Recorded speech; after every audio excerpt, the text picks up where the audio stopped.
तो प्यारे बच्चों, प्यारे विद्यार्थियों, प्यारे मित्रों, हम आ गए हैं अपनी अगली क्लास में। कार्य, ऊर्जा और शक्ति के एनसीईआरटी के हल हम कर रहे हैं और यहाँ पर हम प्रश्न नंबर 7 पर पहुँच गए हैं। प्रश्न नंबर 7 और 8 ये एक्चुअल में ये कंसेप्ट है, कंसेप्ट यानी समझदारी वाली बात है। और यहाँ पर हमें कंसेप्ट बनाना होता है ऊर्जा के बारे में, कार्य के बारे में। संकट हैं, टक्करें हैं, तो उनमें क्या होता है, क्या नहीं होता है। जनरली क्या होता है कि इन सवालों को बच्चे छोड़ देते हैं क्योंकि इनमें न्यूमेरिकल नहीं है, कुछ वैल्यू नहीं डालनी है और ये बड़े उलझे हुए से होते हैं। लेकिन ये सबसे पहले ज़रूरी जो चीज़ होती है किसी भी चैप्टर के बारे में, वो सबसे पहले ज़रूरी चीज़ यही होती है, यही होता है कंसेप्ट। अगर न्यूमेरिकल में लगेगा तो कंसेप्ट ही लगेगा, न्यूमेरिकल करोगे तो कंसेप्ट से करोगे, क्योंकि पता होना चाहिए कि इसमें क्या होगा, तब जाकर सवाल होता है। और बच्चे क्या करते हैं कि इसमें 8 नंबर तक जो क्वेश्चन है वर्क, एनर्जी, पावर में, कार्य, ऊर्जा और शक्ति में, ये 8 नंबर तक क्वेश्चन है और एक क्वेश्चन में 4-4, 5-5 क्वेश्चन है। तो ये मतलब काफ़ी सारे कंसेप्ट हैं एक बात देखें तो, और ये बच्चे छोड़ देते हैं। तो इसलिए इनको छोड़ना नहीं है, इनको बहुत ठीक से करना है। ओके, अब चलते हैं क्वेश्चन नंबर 7, है ना। तो ये हो गया 6, 7। इसमें है ABCD।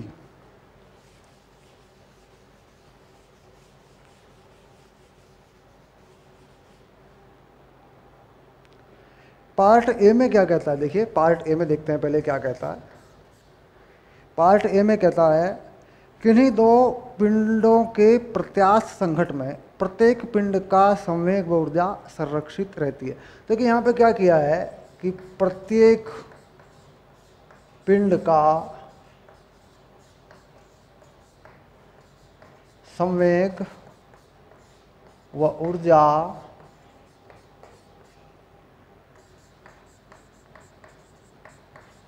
संरक्षित रहती है।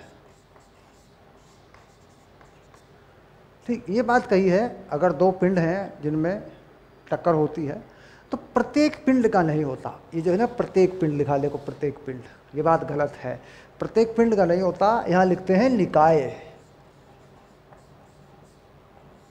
निकाय का संवेग व ऊर्जा संरक्षित रहती है। किसमें? प्रत्यास्थ संघट में। प्रत्यास्थ संघट जब होता है उसमें, मतलब दो पिंड हैं, अगर दो पिंडों में या 3 पिंडों में, तो क्या चीज़ संरक्षित रहती है? संवेग और ऊर्जा संरक्षित तो रहती है, लेकिन प्रत्येक पिंड का नहीं होता, निकाय का होता है। ठीक, तो यानी गलती क्या है इसमें? प्रत्येक पिंड का लिखा हुआ है कि प्रत्येक पिंड का संवेग और प्रत्येक पिंड की ऊर्जा संरक्षित रहती है। और होना क्या चाहिए? होना चाहिए कि निकाय का संवेग और निकाय की ऊर्जा संरक्षित रहती है। दूसरी चीज़ ये होती है कि कौन सी ऊर्जा, तो यहाँ पे कहते हैं कि जो गतिज ऊर्जा है वो, कुल गतिज ऊर्जा वो संरक्षित रहती है। गतिज ऊर्जा लगा देते हैं प्रत्यास्थ संगठनों में, क्या कौन सी ऊर्जा लगा देते हैं? गतिज ऊर्जा लगा देते हैं। तो दो बातों की कमी हो गई, एक तो निकाय का संवेग संरक्षित रहता है, एक निकाय की गतिज ऊर्जा संरक्षित रहती है। ये जो ऊर्जा है ना, ऊर्जा संरक्षित रहती है, ऊर्जा संरक्षित रहती है।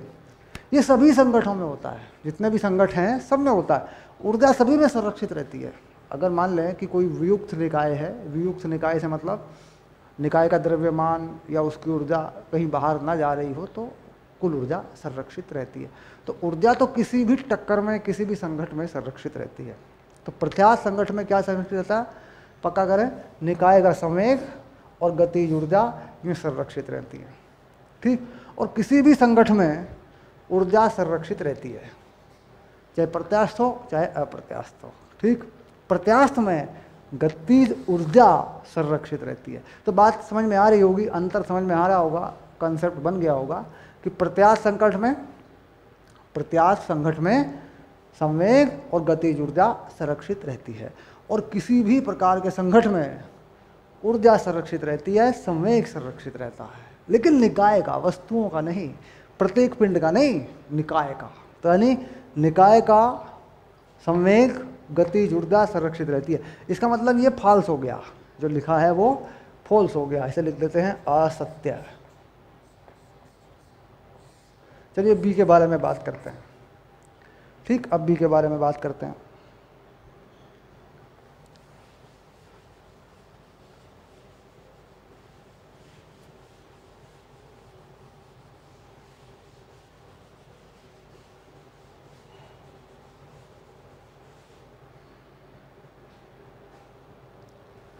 बी में क्या कहते हैं, किसी पिंड पर चाहे कोई भी आंतरिक व बाह्य बल क्यों न लगा हो, निकाय की कुल ऊर्जा सर्वदा संरक्षित रहती है। ठीक, बाह्य बल लगा हो चाहे आंतरिक बल लगा हो, कुल ऊर्जा संरक्षित रहती है। तो क्या कहेंगे, क्या कहेंगे, यह भी असत्य है। देखिए यह भी असत्य है। यह क्यों असत्य है कि बाह्य बल लगा हो या आंतरिक बल लगे हों। अब देखिए यहाँ पर कोई भी बल हो सकता है। अब मान लीजिए संरक्षी बल है, संरक्षी बल है तो ऊर्जा संरक्षित होती है। लेकिन अब मान लीजिए बहुत सारे बल लगे हैं, संरक्षित बल के अलावा बल लगा है, बाह्य बल भी लगा है, घर्षण बल भी लगा है, तो ऊर्जा संरक्षित नहीं होती। ऊर्जा के संरक्षित होने के लिए केवल संरक्षी बल होना चाहिए। ठीक, तो ऊर्जा संरक्षण कब होगा, याद रहे, ऊर्जा संरक्षण कब होगा, जब केवल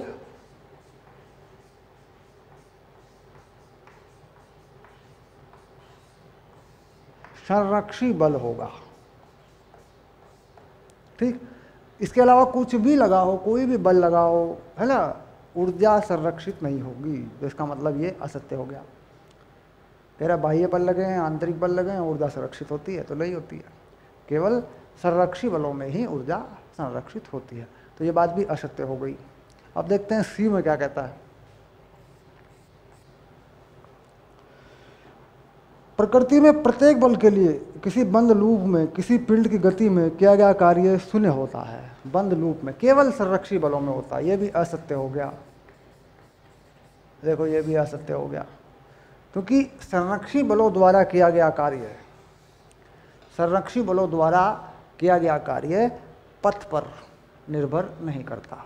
ठीक, तो इसका मतलब हो गया कि कोई बंद लूप है, मान लीजिए, देखो बंद लूप है, मान लीजिए कोई वस्तु यहाँ से चलती है बिंदु ए से और इस पर घूम के आ जाती है ऐसे। ठीक, तो कार्य शून्य होगा। लेकिन किस बल का कार्य शून्य होगा, संरक्षी बल का कार्य शून्य होगा। सभी बलों के लिए ऐसा नहीं होता। तो यहाँ ऐसी कोई बात नहीं की गई कि संरक्षी बल हो। कह रहा है प्रकृति में प्रत्येक बल के लिए। तो प्रकृति में तो बहुत सारे बल होते हैं, संरक्षी बल भी होते हैं, असंरक्षी बल भी होते हैं। तो कह रहा ऊर्जा जो है शून्य होती है, मतलब जो कार्य है वो, ठीक, वो शून्य होता है। किया गया कार्य शून्य होता है बंद लूप के लिए। तो बंद लूप के लिए किया गया कार्य शून्य होता है केवल संरक्षी बल के द्वारा, क्योंकि उसमें संरक्षी बल द्वारा किया गया कार्य रास्ते पर निर्भर नहीं करता, पथ पर निर्भर नहीं करता, वह स्थिति पर निर्भर करता है। तो बंद लूप में क्या होता है, जो प्रारंभिक स्थिति होती है वही अंतिम स्थिति होती है। मान लीजिए यहाँ से कोई कण चले और यहीं पे आ जाए तो कार्य शून्य हो जाएगा। लेकिन कौन से बल का, संरक्षी बल का, प्रत्येक बल का नहीं। तो ये भी असत्य हो गया। देखो अब लेते हैं डी पार्ट। डी पार्ट में क्या कह रहा है, देखो, किसी अप्रत्याश संगठ में किसी निकाय की अंतिम गतिज ऊर्जा आरंभिक गतिज ऊर्जा से हमेशा कम होती है। यह भी असत्य है। देखो करके दिखाएंगे इसको भी।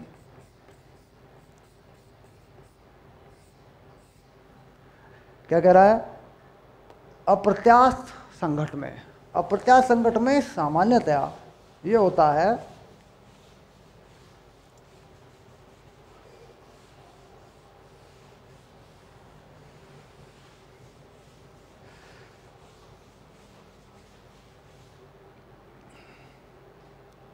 अप्रत्याश संगठ, मान लो लिख देते हैं अप्रत्याश संगठ।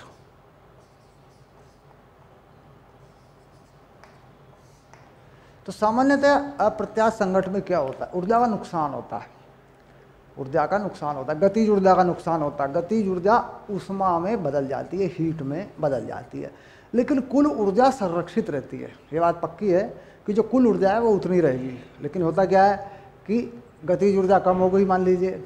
अप्रत्याश संगठ में क्या होता है, संगठ से पहले, है ना, संघट से पहले गतिज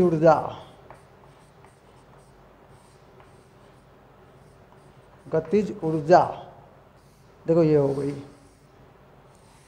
और ये हो गई संघट से बाद में, संघट के बाद गतिज ऊर्जा।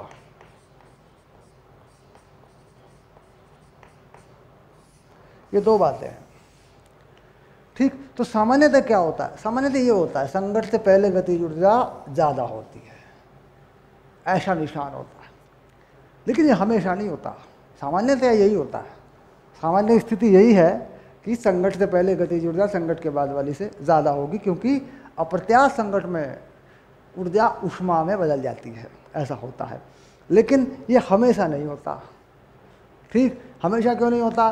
क्योंकि मान लीजिए कोई बम विस्फोट हो रहा हो, मान लीजिए कोई बम विस्फोट हो रहा हो, तो यदि निकाय के अंदर से ऊर्जा उत्पन्न होती है, यदि निकाय के अंदर से ऊर्जा उत्पन्न होती है संघट के दौरान, संघट के समय में यदि निकाय के अंदर से ऊर्जा उत्पन्न होती है, तो ये नहीं होता, फिर ये ऊर्जा ज़्यादा हो जाती है, ठीक। अब देखो कैसे। अब मान लीजिए कोई बम लिख देते हैं, बॉम्ब, ठीक, विस्फोट होता है, तो निकाय के अंदर से ऊर्जा उत्पन्न होती है,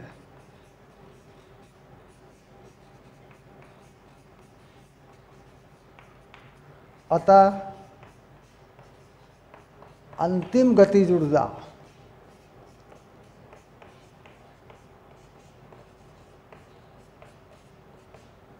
प्रारंभिक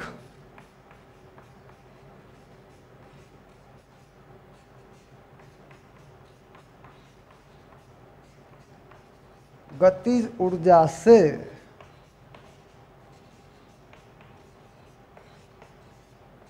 अधिक हो जाती है,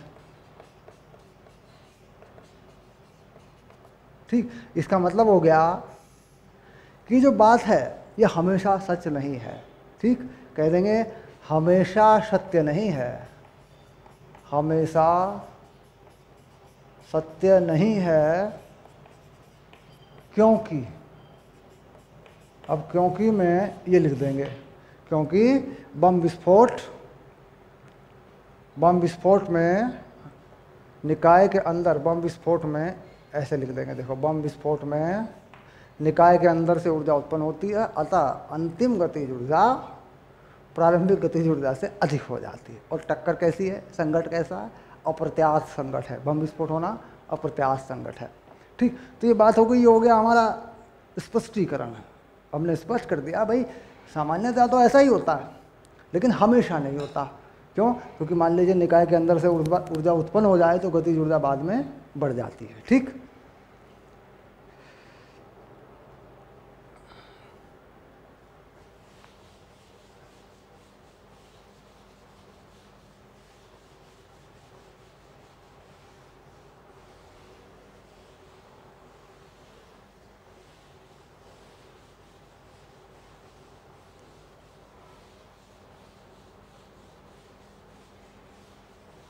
चलिए ये हो गया आपका प्रश्न नंबर 7। अब चलते हैं प्रश्न नंबर 8 की तरफ।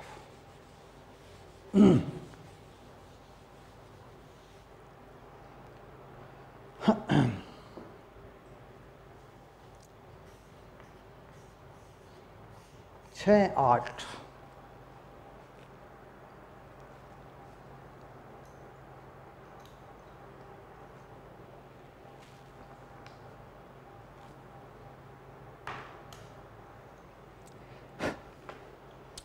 6-8 में क्या कहता है, निम्नलिखित का उत्तर ध्यान पूर्वक दीजिए, ध्यान पूर्वक, है ना, कारण सहित बताइए, कारण सहित स्पष्ट कीजिए। किन्हीं दो बिलियर्ड गेंदों के अप्रत्याश संघट में क्या गेंदों के संघट की अल्पावधि में जब वे संपर्क में होती हैं कुल गतिज ऊर्जा संरक्षित होती है? अप्रत्याश संघट में कुल गतिज ऊर्जा संरक्षित होती है या नहीं? बिलियार्ड गेंदों का प्रत्याश संघट, हाँ प्रत्याश संघट में, अप्रत्याश नहीं, क्या गेंदों के संघट की अल्पावधि, जब संघट हो रहा होता है तब जब वे संपर्क में होती हैं कुल गतिज ऊर्जा संरक्षित होती है, कुल ऊर्जा संरक्षित होती है, गतिज ऊर्जा संरक्षित नहीं होती है, कुल ऊर्जा संरक्षित होती है। गतिज ऊर्जा प्रत्याश संघट में संरक्षित होती है संघट से पहले संघट के बाद, लेकिन जब टक्कर हो रही होती है तब थोड़ा मामला बदला हुआ होता है। अब देखिए उत्तर में लिखा है नहीं, लेकिन यहाँ कुछ लिखा नहीं है कि क्यों है।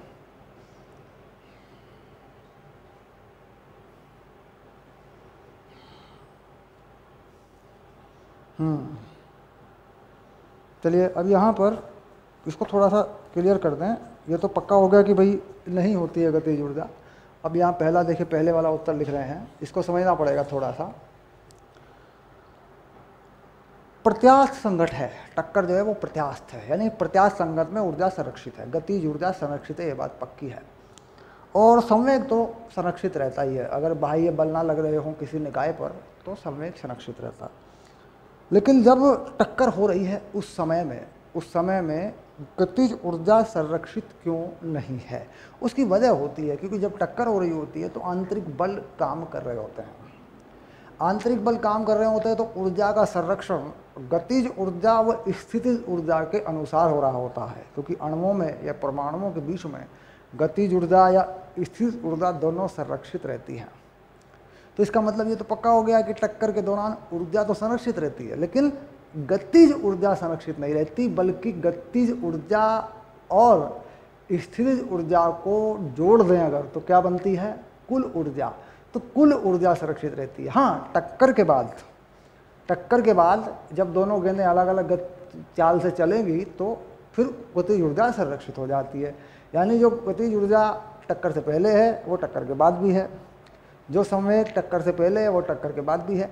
लेकिन जब टक्कर हो रही है तब कुल ऊर्जा संरक्षित है, गतिज ऊर्जा संरक्षित नहीं है।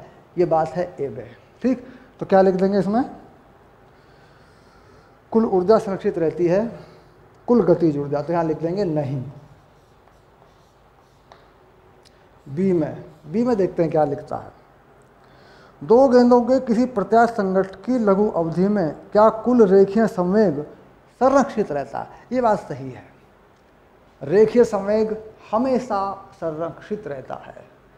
रेखीय संवेग जो है, क्योंकि बलों पर ये निर्भर करता है, रेखीय संवेग परिवर्तन की दर क्या होते हैं? बल होते हैं, और बाह्य बल शून्य रहते हैं। तो बल क्रिया प्रतिक्रिया के रूप में लगे रहते हैं जब टक्कर हो रही होती है तब। ठीक, तो टक्कर जब हो रही होती है तब भी रेखीय संवेग संरक्षित होता है, टक्कर के बाद भी होता है, टक्कर से पहले भी होता है। तो कुल संघट के समय में या संघट के बाद या संघट से पहले रेखीय संवेग संरक्षित रहता है। तो इसका मतलब हो गया हाँ। अब देखते हैं सी में क्या कहना चाहता है। किसी अप्रत्यास्थ संघट के लिए प्रश्न ए व बी के लिए आपके उत्तर क्या है? अप्रत्यास्थ संघट के लिए देखिए, अप्रत्यास्थ संघट में कुल ऊर्जा संरक्षित होती है, कुल संवेग संरक्षित होता है, गतिज ऊर्जा संरक्षित नहीं होती है। तो कुल गतिज ऊर्जा संरक्षित होगी, तो उत्तर से में नहीं। और बी में दो गेंदों के प्रत्यास्थ संघट की लघु अवधि में संवेग संरक्षित होगा, हाँ होगा, हाँ। तो पहले का उत्तर जो कहते हैं। ठीक, यहाँ पर ए के लिए लिखेंगे यहाँ पे तो जो कहते है नहीं, और बी के लिए लिखेंगे तो हाँ। दोनों बातें जो कहते हैं सी में, यानी गतिज ऊर्जा संरक्षित नहीं होती है, संवेग संरक्षित होता है अप्रत्यास्थ टक्करों में भी। ठीक, और प्रत्यास्थ टक्करों में गतिज ऊर्जा संरक्षित तो होती है, लेकिन टक्कर से पहले टक्कर के बाद। जब टक्कर हो रही होती है तब नहीं होती, तब कुल ऊर्जा संरक्षित होती है, और कुल ऊर्जा हमेशा ही संरक्षित होती है। ठीक है, ये ध्यान रहेगा। अब चलते हैं एक डी भी देख लेते हैं। थोड़े ये उलझाने वाले सवाल हैं, कहाँ ऊर्जा संरक्षित होती है, कहाँ नहीं होती, बड़ा सोच समझ के चलना पड़ता है। ठीक, हाँ, अगर कुछ पक्का कर लें, कुछ क्लियर कर लें, थोड़ा समझ लें, थोड़ा समय दे करके इन चीज़ों को समझ लें तो समझ में आ जाता है, ऐसा कुछ नहीं है। और लिख लिया जाता है कि यार टक्कर में क्या होता है, टक्कर के दौरान क्या होता है, टक्कर के बाद क्या होता है। खैर डी पार्ट में चलते हैं। 2 बिलियन गेंदों की स्थिर ऊर्जा केवल उनके केंद्रों के मध्य पृथक्करण की दूरी पर निर्भर करती है, तो टक्कर प्रत्यास्थ होगी या अप्रत्यास्थ होगी। तो देखिए फोर्स कैसा हो जाएगा, बल कैसा हो जाएगा, बल हो जाएगा संरक्षित बल। बल कैसा हो जाएगा, संरक्षित बल हो जाएगा, संरक्षित बल बन जाएगा, ठीक। और फिर संरक्षित बल में क्या होगा, टक्कर प्रत्यास्थ हो जाएगी। तो टक्कर यानी संघट कैसा हो जाएगा, संघट प्रत्यास्थ हो जाएगा।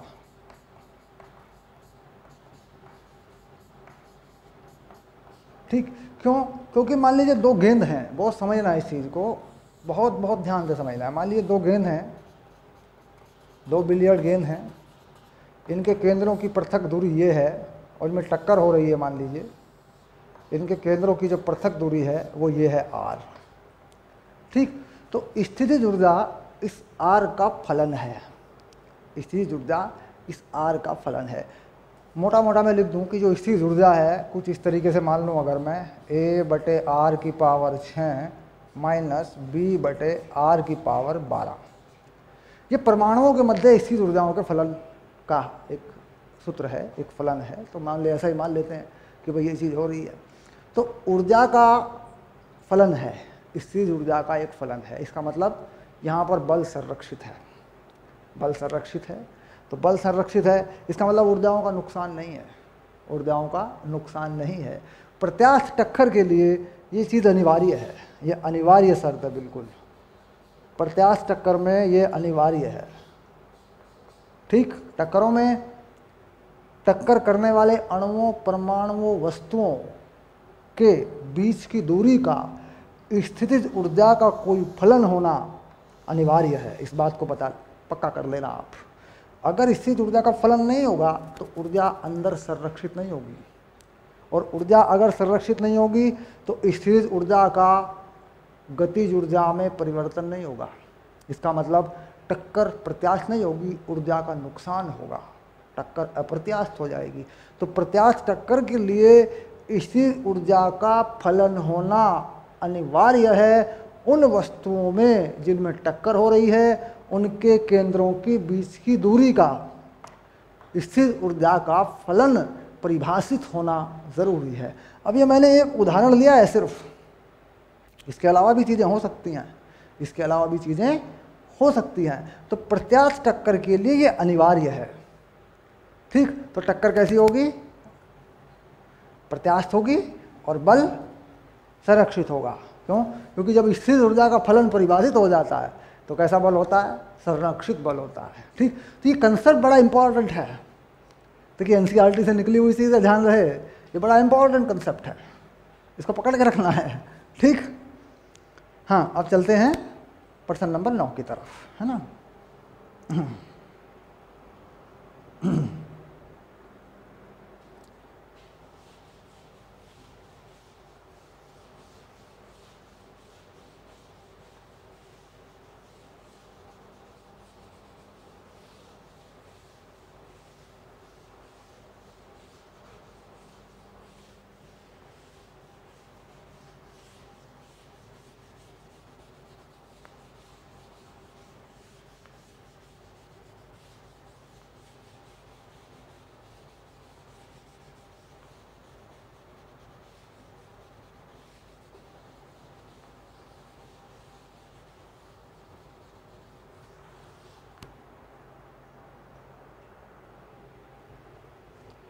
छः 9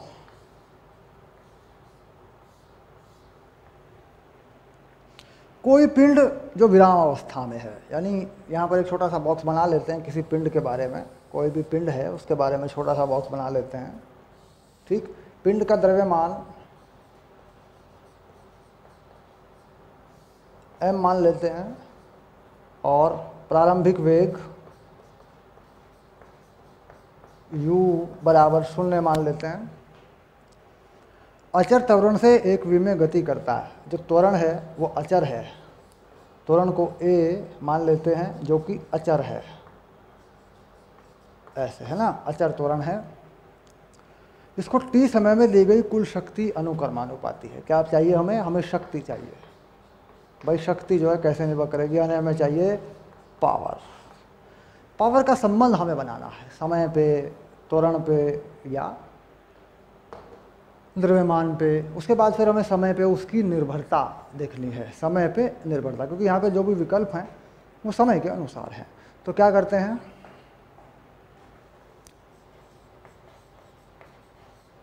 किसी समय t पर कण की चाल, या वेग भी लिख देते हैं कई बार, क्योंकि एक ही दिशा में गति है तो हम वेग भी लिख देते हैं। अगर एक ही दिशा में है तो चाल और वेग दोनों बराबर। कैसी चाल है, कैसा वेग है, तत्काल वेग है या तात्क्षणिक चाल है। आप जानते हैं सामान्य चाल लिखिए तो तात्क्षणिक चाल है। ये कितनी हो जाएगी, हो जाएगी v u plus A T.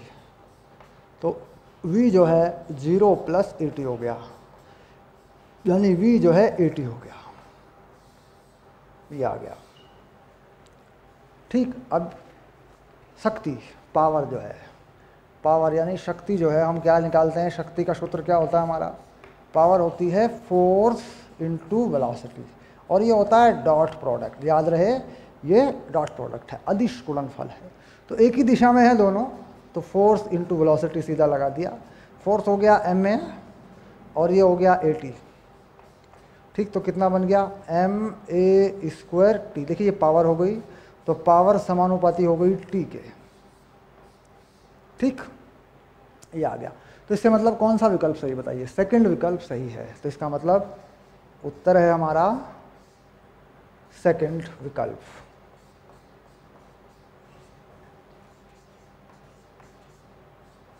Okay, चलिए उत्तर की जांच कर देते हैं। ठीक है,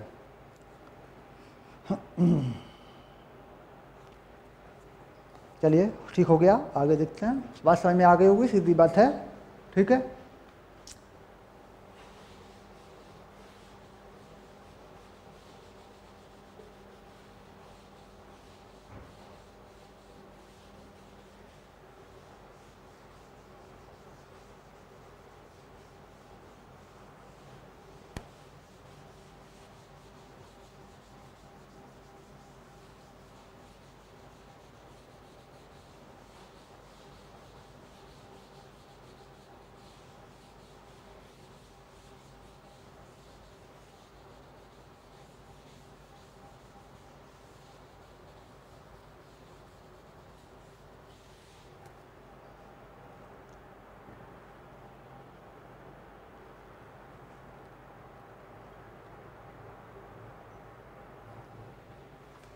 अब लेते हैं 6-10।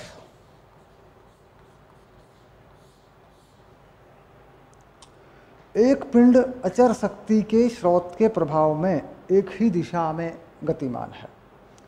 इसका टी समय पर विस्थापन समय पर कैसे निर्भर करेगा। यानी शक्ति अचर है, तो क्या मान लेते हैं कि जो पावर है P वो अचर है, ऐसे। ठीक, अब हम देखें अगर पावर अचर है तो पावर होती किसके बराबर है, देखो ये होती है फोर्स वेलोसिटी। एक ही दिशा में ये पावर हो गई, ये पावर हो गई अचर। फोर्स क्या होता है, एम ए वी, ये हो गई पावर। ये होता है त्वरण, ये होती है चाल, तात्क्षणिक चाल। अब इस ए को भी लिख सकते हैं, देखो ए को लिख सकते हैं D V by D T, ये वी हो गया, ये हो गई पावर। अब M V D V P D T ऐसे कर सकते हैं। देखो क्या किया, डी टी को उधर ले गए, समीकरण बना लिया, अवकल समीकरण बोल देते हैं, जिसमें छोटा मोटा अवकलन हो जाता है, छोटा मोटा समाकलन हो जाता है। कुल मिला के इस तरीके से बना लिया इसको। अब यहाँ पे देखो ये वी डी वी समाकलन, कोई भी चाल 0 से वी लिख देंगे ऐसे, और यहाँ कोई भी समय 0 से टी लिख देंगे। शुरुआत मान लेंगे 0 से, आसान रहेगा हमारे लिए। अब एम ये हो गया वी स्क्वायर बाई 2 और ये हो गया पी टी। 0 से टी समय, 0 से वी मान लेते हैं। अब देखो यहाँ समाकलन की लिमिट लगाएंगे तो एम वी स्क्वायर बाई 2 ही हो जाएगा ये, क्योंकि ये शून्य हो जाएगा। दूसरी सीमा, दूसरी लिमिट क्या हो जाएगी, शून्य हो जाएगी, और ये पी टी हो जाएगा। देखो ओके, अब यहाँ से आगे बढ़ते हैं, थोड़ा आगे की तरफ बढ़ते हैं।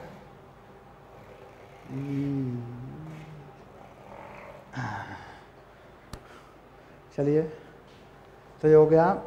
अब आ जाएगा v तक, हम पहुंच जाते हैं। देखिए v तक पहुंच जाते हैं, वेलोसिटी तक पहुंचना पड़ेगा। तो वेलोसिटी कितनी हो जाएगी, देखो ज़रा पता करो। 2pt बाई m का वर्गमूल, ये हो जाएगी। देखो ऐसे ये हो जाएगी वेलोसिटी, यानी वेग हो जाएगा, तात्क्षणिक वेग, तात्कालिक वेग। ठीक है।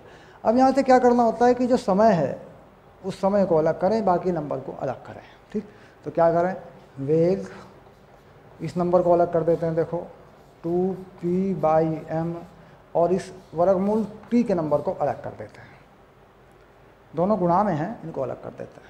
अब इसके बाद क्या करते हैं, इसको लिखते हैं ds बाई dt, विस्थापन परिवर्तन की दर। वेग को लिख देते हैं। एक बार फिर से हल करेंगे, क्योंकि जाना पड़ेगा वेग से विस्थापन की तरफ। फिर आप जानते हैं कि समाकलन के रास्ते जा सकते हैं आसानी से। तो ये हो गया 2p बाई m, और इसे लिख देते हैं t की पावर 1/2। ठीक, अब देखो ये y2 दिख जाएगा आपको ना, 1/2 लिखना है मैंने इसे, 1/2 हो गया। देखो ठीक है। अब क्या करेंगे, ds कर लेंगे इधर, और इधर इसे जो कहते हो लिख देंगे एक बार फिर, और t की पावर 1/2 का समाकलन कर देंगे। कोई समय लिमिट लगा देंगे 0 से t। ठीक, चलिए और देखते हैं एक बार। अब यहाँ पे देखो स्पष्ट हो रहा है कि यहाँ समाकलन हो जाएगा। तो ये हो गया ds, ये जो कहता हूँ आ गया 2p बाई m, समाकलन क्या कह रहा है, t की पावर 3/2, और नीचे भी आ जाएगी पावर 3/2, और यहाँ लिमिट लग जाएगी 0 से t, ऐसे। ठीक, विस्थापन को क्या करेंगे, विस्थापन को डेल्टा s लिख देंगे, या s लिख देंगे। ठीक, यह जाएगा देखो 2/3 2p/m t की पावर 3/2। देखो विस्थापन जो है वो समानुपाती आ गया 3/2 के। ये हो गया देखो विस्थापन। ठीक, तो कौन सा विकल्प सही है, जरा देख के बताओ कौन सा विकल्प सही है। विकल्प है तीसरे नंबर का सही, t की पावर 3/2। तो विकल्प कौन सा सही है बताओ, विकल्प है तीसरे नंबर का विकल्प सही है। ये लो, हो गया उत्तर। चलिए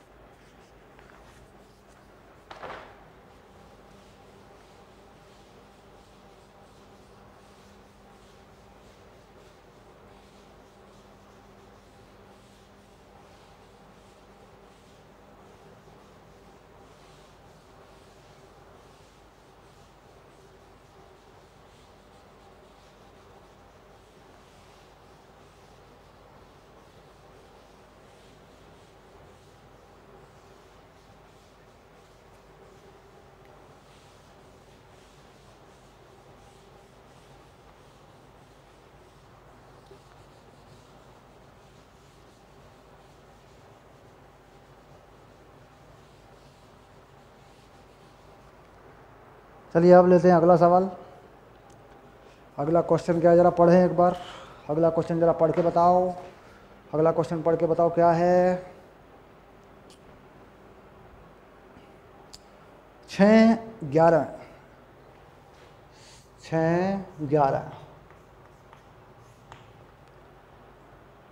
किसी पिंड पर नियत बल लगाकर, नियत बल यानी कांस्टेंट फोर्स, उसे किसी निर्देशांक प्रणाली के अनुसार z अक्ष के अनुदिश गति करने के लिए बाध्य किया गया, जो कि इस प्रकार है। बल दिया गया है, देखिए बल दिया गया है, कण पर बल है ना, ऐसे लिख देते हैं, कण पर बल F बराबर -I2J3 के, -I cap plus 2J plus 3 के, और यहाँ लिखा है बाद में न्यूटन। ये बल है। वस्तु को जेड अक्ष के अनुदिश 4 मीटर दूरी तक गति कराने के लिए आरोपित बल द्वारा किया गया कार्य। तो विस्थापन जो है वो कितना है, जरा देखो विस्थापन कितना है। विस्थापन को क्या मान लेते हैं, एस मान लेते हैं, और विस्थापन है जेड अक्ष के अनुदिश। कहाँ गति होनी है, जेड अक्ष के अनुदिश। तो विस्थापन कर देते हैं 4 के कैप मीटर। 4 मीटर की दूरी का विस्थापन जो है जेड अक्ष पर है। तो कार्य, तो बल द्वारा किया गया कार्य, बल द्वारा किया गया कार्य W बल विस्थापन का अदिश गुणनफल। ठीक है, सूत्र आ गया हमारा, क्योंकि बल भी सदिश राशि के रूप में है और विस्थापन को भी हमने सदिश राशि के रूप में लिख दिया। तो अब देखिए, अगर अदिश गुणनफल करेंगे तो बस यही होना है, क्योंकि अदिश गुणनफल में अपनी ही दिशा में ये गुणा होता है, लंबवत दिशा में नहीं होता। सदिश गुणनफल लंबवत दिशा में होता है। ठीक, चलिए अब देखें, 4 और 3 12, तो उत्तर हो गया 12 जूल। देखो ये उत्तर हो गया तुम्हारा। गुणा कर देंगे 3 चौक 12 और के डॉट के क्या होता है, 1 होता है, 1 होता है। ये आप जानते हैं, सिंपल सी बात है। बहुत सरल सवाल था भाई, बहुत सरल सवाल था। उत्तर मिला देते हैं 6 11 12 जूल। ठीक है, चलिए थोड़ा आगे चलते हैं।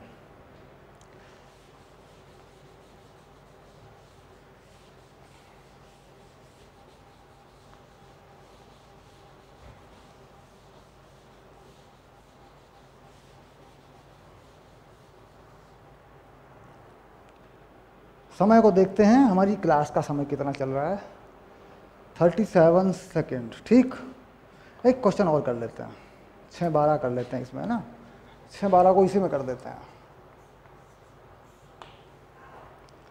किसी अंतरिक्ष किरण प्रयोग में एक इलेक्ट्रॉन और एक प्रोटॉन का संसूचन होता है, जिसमें पहले कण की गतिज ऊर्जा इतने है और दूसरे कण की गतिज ऊर्जा इतने है। कौन सा तीव्रगामी है, इलेक्ट्रॉन या प्रोटॉन? इनकी चालों का अनुपात ज्ञात कीजिए। गतिज ऊर्जा 2 कणों की दे रखी है। देखिए, गतिज ऊर्जा की बात अगर हम करें तो यहाँ पर पहले कण की गतिज ऊर्जा नहीं, इलेक्ट्रॉन की गतिज ऊर्जा, इलेक्ट्रॉन की